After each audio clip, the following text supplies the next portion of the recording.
sports page with the Orlando Sentinel and FM 96.9 The Game's Mike the Bulldog Bianchi. On JRR. Bulldog Sports page is brought to you by Kaufman and Lind Injury Attorneys. Good morning, Mike Bianchi. Good morning. Do we want to start with, let's start with our Lake Mary Little Leaguers getting it done again, just marching through the losers bracket. They beat Nevada last night 6-3. JJ Feliciano hits a solo home run in the third. Then he comes in last inning and saves the game from the mound. I'll tell you what, this kid is unbelievable. JJ Feliciano getting it done. Sort of like Jose Feliciano used to get it done back in the day. Come on, baby, light my fire. I'll tell you what. Yeah. Hey, dog. Now, what? I'm wondering, because you've always been the guy who says, I don't think the Little League World Series should be on TV. Now you're really excited about it, but last night I did get a glimpse of what you're talking about when the last kid was up to bat, or second to last, and he's crying while he's batting, Pat. I felt bad for him from Nevada. Right. No crying in baseball. Yeah. No crying. Come on, kid. Well, I'll tell you what. So Lake Mary now 2 wins away from winning the Little League World Series. They advance into the U.S. Bracket Championship game. That'll be Saturday afternoon. They'll be playing that Borney, Texas team. If they win that, they advance into the Little League World Series Championship game, where they will play the international champion, which is the international championship bracket is Venezuela versus Chinese Taipei. I think Chinese Taipei is considered the favorite to win the whole tournament. But I'll tell you this. I was in Williamsport. You get dudes like 20 years old on their team. I was in Williamsport like 23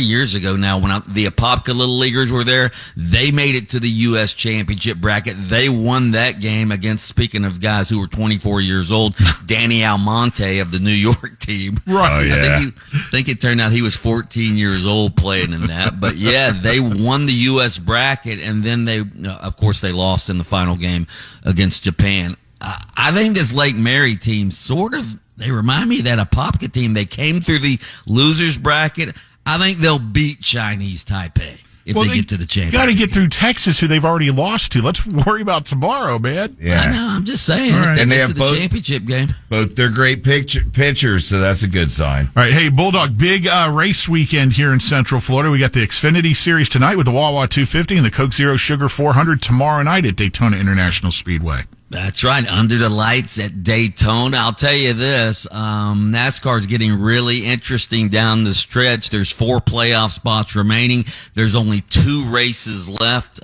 This is the penultimate race before the playoffs. So there's a lot of drivers who are on the outside looking in right now. And we know how Daytona is anyway, because it's a super speedway. So there's going to be some hard racing Saturday night in Daytona, because drivers are trying to get into the playoffs. Hey, Bulldog, you know one of the pitfalls of you doing your broadcast there from the luxury condo deep in the bowels of Metro West is you can't be here in person this morning to see the unveiling of the newly remodeled F1 desk, which is reopened this morning. Glistening in the early morning sun is the F1 desk as the F1 series and season picks up for the Dutch Grand Prix. We go to Taco Bob at the F1 desk. Here we are, everybody. I wanted to let you know from this new, how do you guys like the desk? It's awesome. It's great. From the new F1 desk, I wanted you to know that the desk was remodeled. Everybody's fresh now after a 3-week hiatus, which means the winner today, or this weekend, is going to be one Max Verstappen with a close Lando Norris finish. It'll be a Sunday morning at 9. Yeah. Well, I won't be watching that, okay? But I will be. You know who will be? Yeah, you will. Yes. You'd probably watch that. You'd probably rather watch that than the kickoff of the college football season tomorrow. Are you pumped up? I'm pumped up. Florida State versus Georgia Tech over in Ireland. First game of the college football season. Florida State, of course, got snubbed last year from the college football playoff. They're looking to get in this year as winners of the ACC since it's a 12-team playoff. I guess they really couldn't snub Florida State this year if they win the ACC, can they? Huh? I would hope not. Yeah. Florida State, by the way, favored by 10.5 over Georgia Tech, according to DraftKings. This could be a close game. All eyes are going to be on Florida State quarterback DJ Uiagalelei, but watch out for Florida State's running game. Georgia Tech was awful last year against the run, and Florida State should be able to run the ball right down their throats, but we shall see. Pat and I were talking. His sister and brother-in-law are over in Ireland for the game. And both FSU grads, right, Pat? No, my sister is just the sis. Yeah. And then I talked to a friend of mine who's over there, and he said there are so many FSU Noel fans over there that it's going to look good in the stadium. Yeah, hey, watch Game Day tomorrow because Game Day is over there as well. See how the Florida State fans treat Kirk Herbstreit. It should be interesting. Yes. It should be real interesting. Hey, we've got a final weekend of NFL preseason action. All the Florida teams in action tonight, dog. That's right. Where's my schedule here? It's going to be the Bucks versus. Is it the Bucks versus the Dolphins? Dolphins at Tampa 7:30, and then the Jags are in Atlanta to take on the Falcons this evening. Yeah, the Jags. Trevor Lawrence and some of the Jags starters, they're expected to play probably about a half in this game. As far as the Bucks and the Dolphins are going to play a few starters. The Bucks plan to play most of their starters, at least for a portion of the game tonight. So, final preseason game. We still have to wait 2 weeks, though, before the NFL season starts. Orlando City resumes operations this evening with MLS games. They'll be on the road Saturday. Sporting Kansas City? That's right. And here's Orlando City just signed Duncan McGuire to a 4-year deal. If you remember Duncan McGuire, their star, he was a rookie last year, second-year player this year.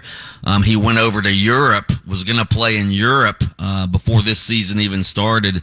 His contract fell through in Europe, so he came back to Orlando City, and now he signed a 4-year deal with Orlando City. I thought he was going to give us a dog bite there. We're going to get a dog bark here in a moment from Mike the Bulldog Bianchi, host of Open Mic on AM 740 and FM 96.9 The Game, weekday mornings on adjacent to us, and he takes a few minutes here for the sports page on JRR, brought to you by Kaufman and Lind.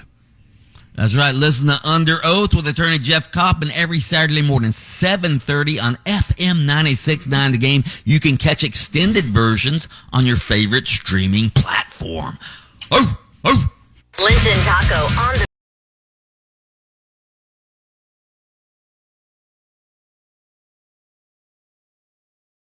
demand. Download the iHeartRadio app.